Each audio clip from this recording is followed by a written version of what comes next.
¿Sobre quiénes somos? ¿Somos solo cuerpo, biología pura o hay algo más? Eso que tradicionalmente llamamos alma.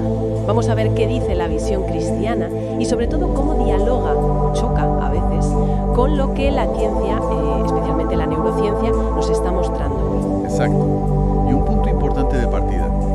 No venimos aquí a buscar una prueba científica del alma, eso hay que dejarlo claro. La idea es más bien analizar dónde se tocan, dónde hay tensión y qué preguntas nuevas surgen cuando cruzamos la teología, la filosofía clásica y los datos científicos más recientes que hemos podido consultar. Entendido. Empecemos entonces por lo básico, la visión tradicional. Según varias fuentes, la idea cristiana es que el alma es como ese principio vital, espiritual, que nos hace ser quienes somos, ¿verdad? La sede de lo interior, pues los instintos, las emociones, el pensamiento, la voluntad, la conciencia de uno mismo, que no es lo mismo que la idea de Platón del alma atrapada en el cuerpo, eso es distinto. Sí, y hay un matiz clave, sobre todo en la línea de Tomás de Aquino, que bebe de Aristóteles.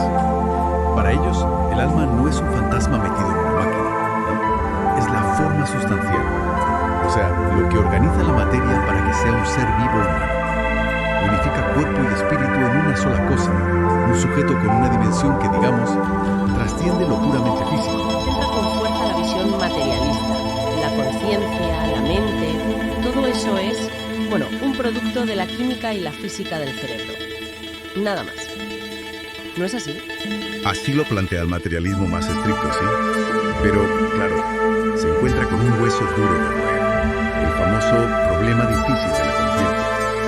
A ver, ¿cómo exactamente un montón de neuronas, materia sin conciencia propia, generan la experiencia subjetiva? El sentir el rojo, el tener miedo, el ser yo. Es la gran pregunta. Exacto.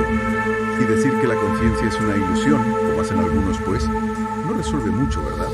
Es un poco como esconder el problema debajo de la alfombra. Las explicaciones que hablan de emergencia, de que surge de la complejidad, a menudo se quedan ahí, no explican el cómo.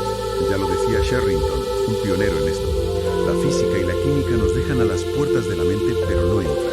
Y aquí es donde se pone interesante, porque hay observaciones científicas que como mínimo hacen pensar. Por ejemplo, lo de Wilder Penfield, el neurocirujano. Él estimulaba eléctricamente el cerebro de pacientes despiertos. Podía provocar movimientos, sensaciones, hasta recuerdos vívidos. Pero, fíjate, nunca consiguió que el paciente tomara una decisión intelectual, como razonar o elegir algo solo por el estímulo.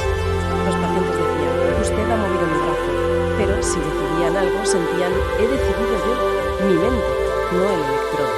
Es muy llamativo, sí. El cerebro parece ser el instrumento, pero ¿quién lo toca? Esa es la cuestión que dejaba abierta a Penfield. Y hay otro fenómeno, aún más desconcertante si cabe, que es la lucidez terminal. ¿Lucidez terminal? ¿Qué es eso exactamente?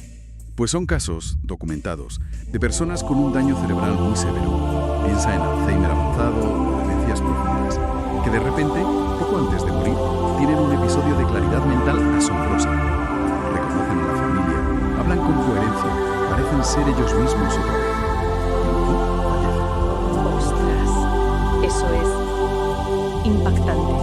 Pero, a ver, ¿no podría ser simplemente una última descarga de actividad cerebral que aún no entendemos bien? ¿Una explicación puramente biológica? Podría ser, claro. La ciencia sigue investigando estos casos, que son complejos. Pero desde la óptica materialista estricta, donde la mente es solo el resultado de un cerebro que funciona bien, es muy difícil explicar cómo un cerebro tan deteriorado puede producir esa lucidez de golpe. No es una prueba del alma, insisto, pero sí es una anomalía que desafía la idea de que mente y cerebro dañado son estrictamente lo mismo en todo momento. Entiendo la dificultad, sí. Y frente a esa visión tan reduccionista, surgen otras perspectivas, ¿no? Ideas que intentan integrar más cosas. Exacto.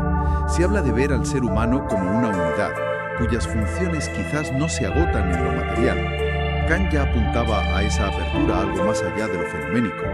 ¿Y hay teorías más modernas que intenten tender puentes? Sí, hay enfoques inspirados, por ejemplo, en físicos como David Bohm. Sugieren que la realidad podría tener como dos aspectos, uno material, de energía, y otro de información, de significado. Y desde ahí se especula si la conciencia individual podría ser como una especie de manifestación local de un campo de conciencia más amplio, más fundamental. Suena un poco abstracto, ¿no? Lo es. Son ideas frontera. A veces se usa la metáfora oriental de la red de Indra. Cada joya de la red refleja a todas las demás. Quizás apunta a una interconexión profunda que no vemos a simple vista. O quizás, simplemente, como se sugiere en otras fuentes, hay que aceptar que la ciencia y, digamos, la filosofía o la fe son como ventanas distintas. Miran la misma realidad, pero desde ángulos diferentes. Y no tienen por qué contradecirse si cada una conoce sus límites. O sea que, al final, la relación entre nuestro cerebro, nuestra conciencia y esa idea tan antigua del alma sigue siendo un terreno lleno de misterio. Y la ciencia actual, más que cerrar el debate, parece que lo aviva, con preguntas nuevas y hallazgos que, desafían las respuestas fáciles. Totalmente.